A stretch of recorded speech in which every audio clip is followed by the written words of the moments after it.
Qala al-musannif rahimahullah ta'ala wa nafa'ana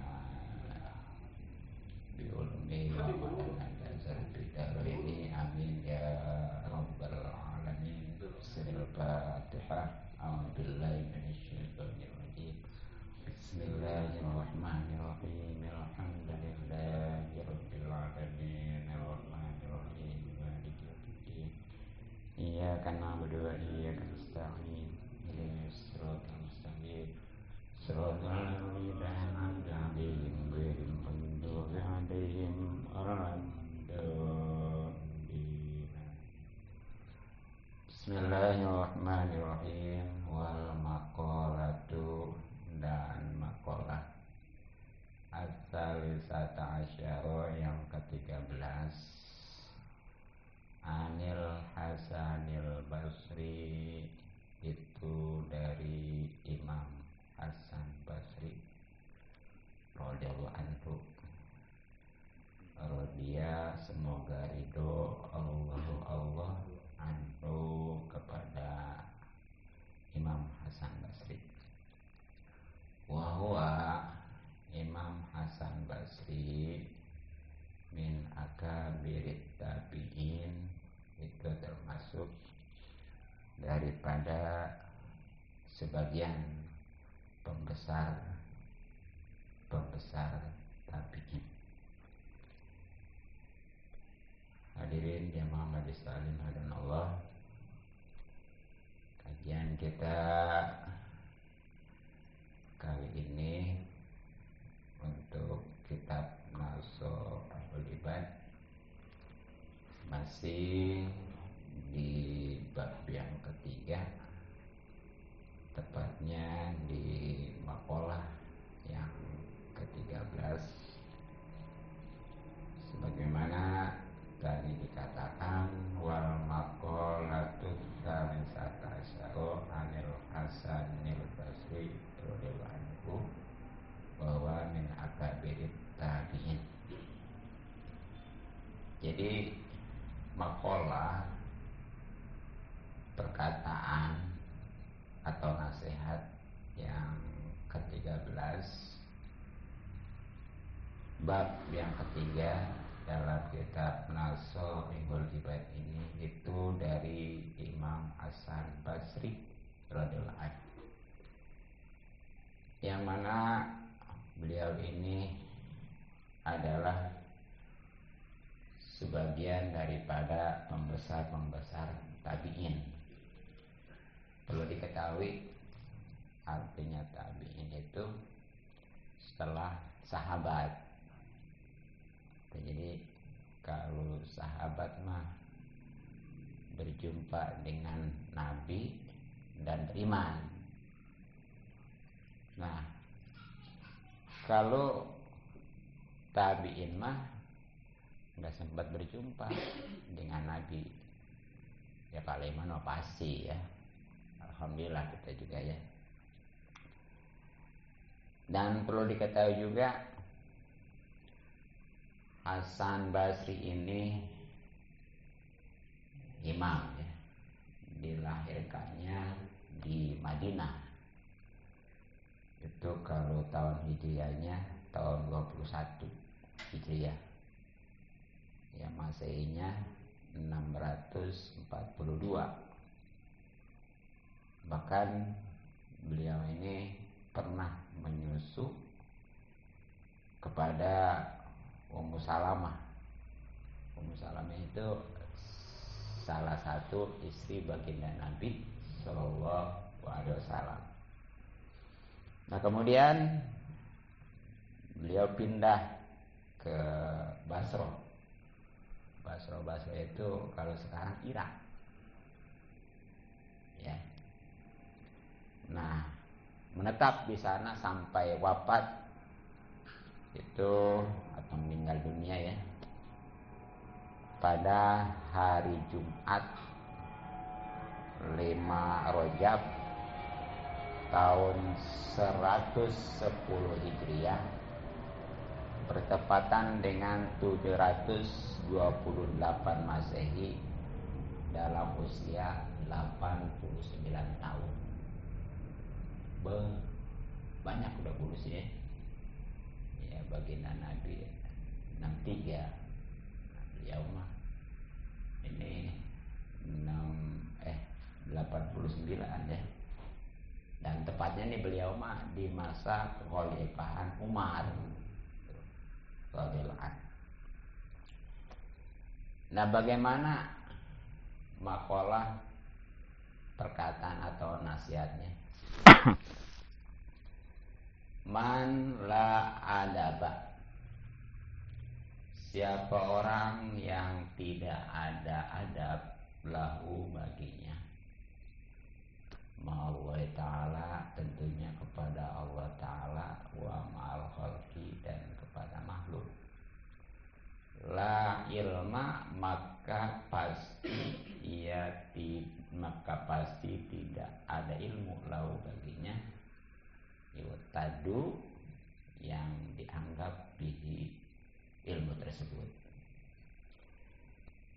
Itu jadi orang yang tidak punya adab atau akhlak atau etika, baik kepada Allah maupun kepada makhluk.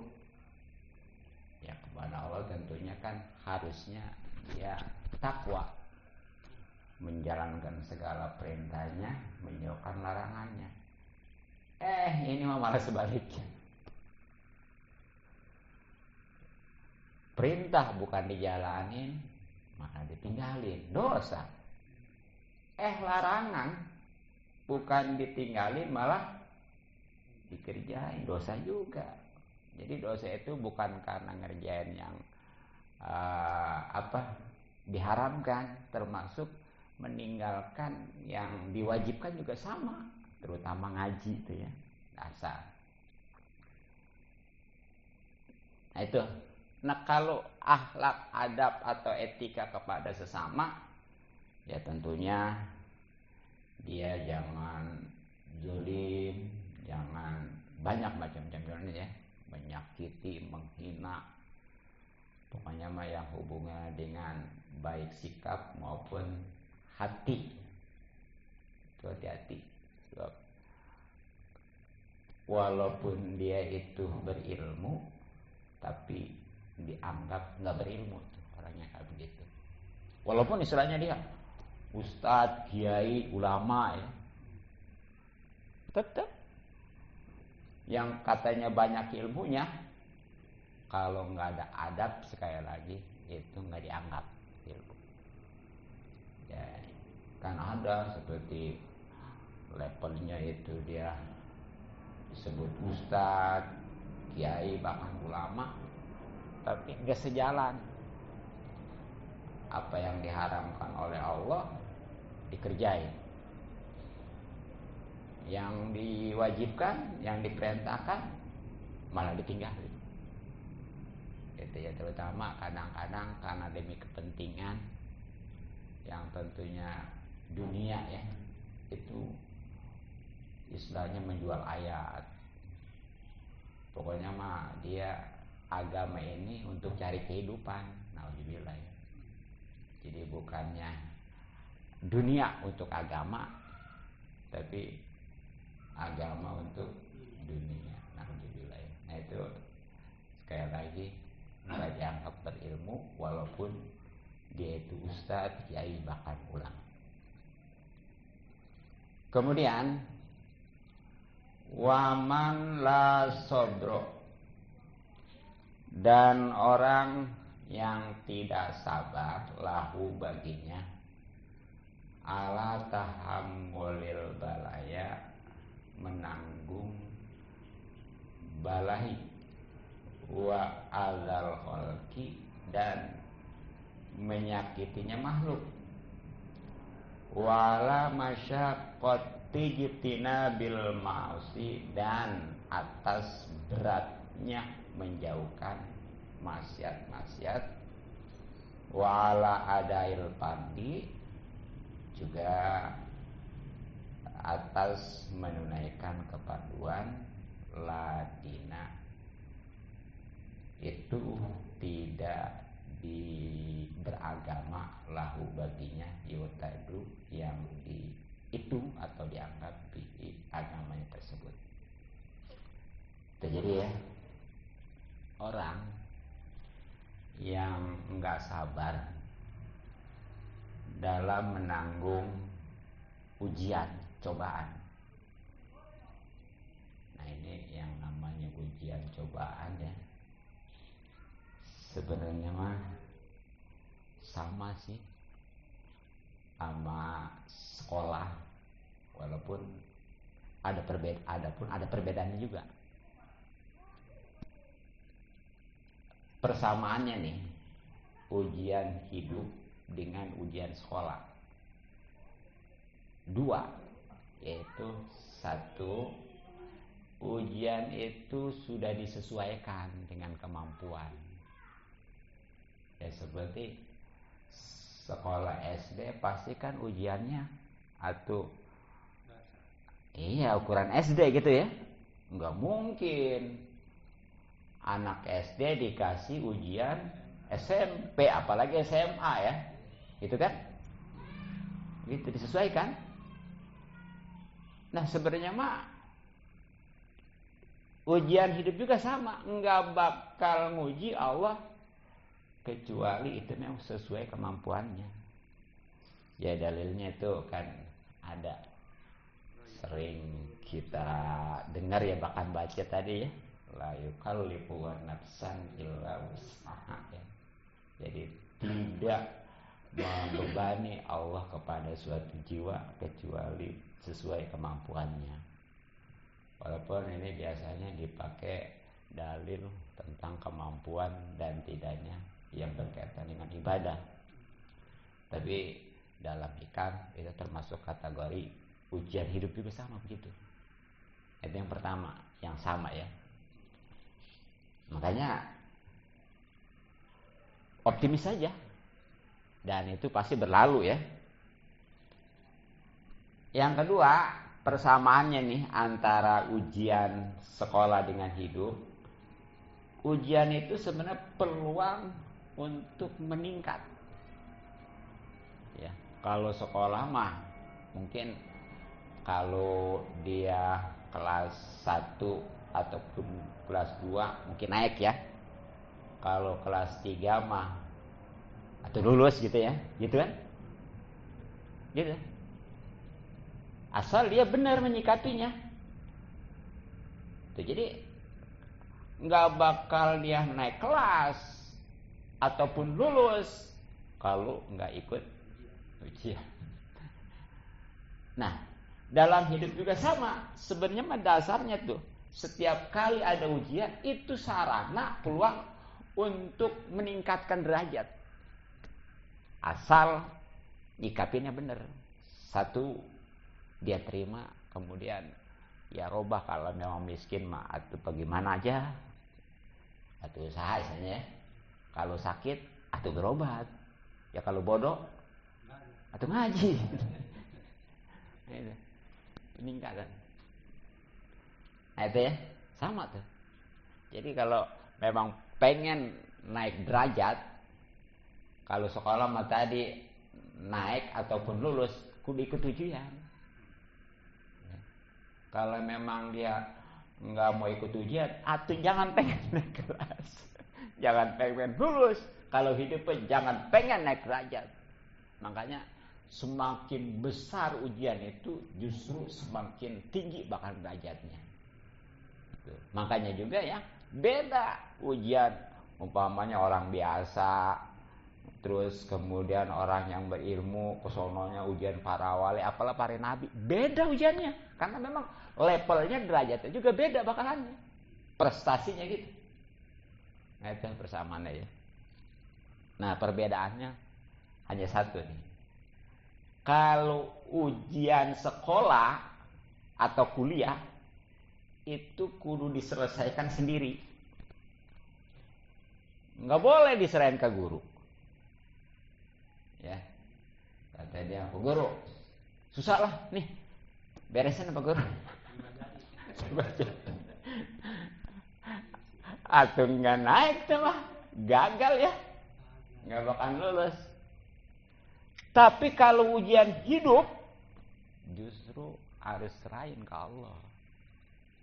Di samping kita menyikapinya ya. Ya karena sebenarnya yang menyelesaikan masalah itu sebenarnya bukan kita, Allah. Tapi kita kudu ada syariat gitu ya. Gitu. Nah, jadi itu bedanya. Kalau ujian sekolah mah harus diselesaikan sendiri, nggak boleh diserahin ke guru. Tapi kalau ujian hidup mah justru kita serahin kepada Allah. Wa may yatawakkal 'alallah fahuwa hasbuh ya. Siapa orang yang menyerahkan segalanya kepada Allah pasti dicukupi dunia maupun akhirat. Jadi itu mestinya itu sabar tuh ya. Itu harus dipahami tuh. Kemudian juga atas aniayanya makhluk. Nih kadang-kadang kan gitu dalam hidup mah ya. Benar-benernya apalagi salah. Tiba-tiba aja ada orang yang nyakitin, yang istilahnya menghina, yang hasud ya. Itu harus tahan. Itu bagian daripada bukti kesabaran. Ya. Kemudian juga dia harus bisa juga sabar atas beratnya menjauhkan maksiat-maksiat atau larangan. Ya, ini yang namanya maksiat pada dasarnya emang luar biasa karena ini sesuai dengan hawa nafsu yang mengendalikan diri kita ya.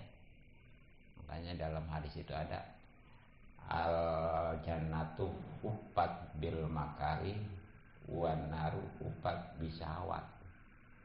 Jadi surga mah diliputinya dengan sesuatu yang enggak diinginkan. Ini mah tingkatan yang biasa, ini mah umum ya. Kalau bangsa tingkatan wali mah udah lain lagi tuh mah ya. Dia mah justru udah nggak pengen kak yang namanya syahwat mah dia. Kalau bangsa tingkatan ini umumnya begini nih. Jadi biasanya kalau yang namanya syahwat mah demen tuh ya. Kalau yang yang nggak diinginkan itu males emang. Ya seperti giliran sholat males, giliran ngaji apalagi, giliran hiburan mah ya ataupun apalah yang sifatnya maksiat justru semangat ya.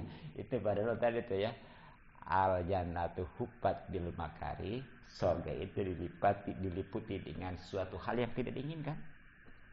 Dan sebaliknya neraka wan naru hufat bisyahawat, neraka itu diliputi dengan suatu yang syahwat. Makanya setiap kali kita mau bertindak, mau berbuat, mau apakah itu perkataan, bahkan diawali dari niat, tanya dulu nih.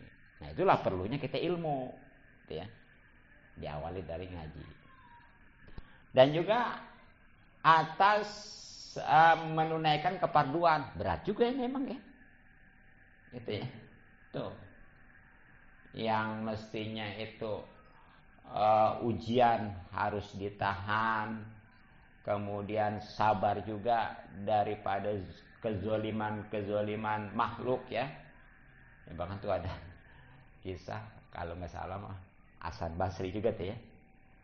Jadi Imam Hasan Basri kalau diomongin sama orang itu yang ngomongin dikasih hadiah. Hah? Iya. Kalau kita mah bro ya karena sepanjang diomongin itu dia dapat pahala gitu ya. Ya maka dari itu kita juga hati-hati, jangan sembarangan. Itu udah jalan terus gitu ya. Iya. Nah, jadi itu ya. Kemudian beratnya menjauhkan maksiat, begitu juga menunaikan keparduan. Itu mestinya ini mah enggak dipenuhin tuh. Artinya enggak sabar, maka tuh hakikatnya dia itu enggak beragama. Walaupun katanya, dia orang Islam tulen. Ya, bahkan dia mah religius bahasanya. tetap kalau memang dia enggak sabar dalam hal menahan balai, terus kezaliman makhluk, kemudian beratnya menjauhkan maksiat, juga menunaikan kepanduan, itu dianggap enggak beragama. Naudzubillah min dzalik. Nah, kemudian waman la wara'a, dan orang yang tidak waro lahu baginya anil maharimi, dari keharaman-keharaman wasyubuhati dan perkara-perkara subhat, la zulfa, maka itu tidak ada peningkatan lahu baginya. Ya sebenarnya mah kalau itu mah semacam kedekatan zulfa itu ya kepada Allah pastinya gitu. Lahu baginya ayla martabata, yakni tidak ada derajat atau pangkat lahu baginya indallahi, menurut Allah, wala qurbatah, dan tidak ada kedekatan lahu baginya minallahi ta'ala, daripada Allah ta'ala. Jadi kalau ada orang yang enggak, kalau bahasa ini biasa pesantren nama apik ya. Waro itu apik. Apik itu ya hati-hati. Jadi ini enggak hati-hati ya, sembarangan. Baik itu dari yang haram-haram, pokoknya yang penting mah senang, bahagia. Ya, puas, udah dilampiaskannya. Ya baik ini berupa makanan, minuman ya, ataupun pergaulan. Nah begitu juga yang subat-subat. Bukan aja yang haram, yang subat aja, yang belum jelas itu haram halalnya, baik itu makanan, minuman, atau apalah yang belum jelas halal haramnya. Kalau dia itu nggak hati-hati, sembarangan, asal enak aja, asal puas saja, maka itu enggak ada kedekatan atau enggak ada derajat baginya di sisi Allah ya, dan menurut Allah Subhanahu wa taala. Jadi walaupun istilahnya kata orang ini orang terhormat, orang yang dimuliakan, orang yang diagungkan, tetap kalau nggak hati-hati mah dalam hal yang haram, baik makanan, minuman dan sebagainya, bahkan yang subhat juga, nah itu nggak ada kedudukan, nggak ada kemuliaan di Allah. Makanya jelas di dalam Al-Quran itu ya, bagaimana inna akramakum indallahi atqakum, dia sungguhnya orang yang paling mulia di antara kalian itu yang paling takwa, bukan yang paling kaya, bukan yang tinggi jabatannya ya. Jadi nggak ukuran dia ustadz kiai, enggak ya. Iya, yang penting takwa ya. Kalau umpamanya takwa itu mesti untuk ustadz kiai mah, atau bagaimana yang nggak jadi ustadz gitu ya. Jadi siapapun bisa kalau untuk bertakwa ya. Ya artinya dia jadi pedagang yang bertakwa, jadi pengajar yang bertakwa, jadi petani yang bertakwa ya. Dan semua itu ada rumusannya di agama gitu ya. Ya sebab kalau dia nggak ada rumusan, mau bagaimana bisa takwa gitu. Dan itu kembali lagi didasari, diawali ya dari ngaji ya. Makanya sering saya sampaikan, ngaji itu lebih wajib daripada sholat sekalipun gitu ya.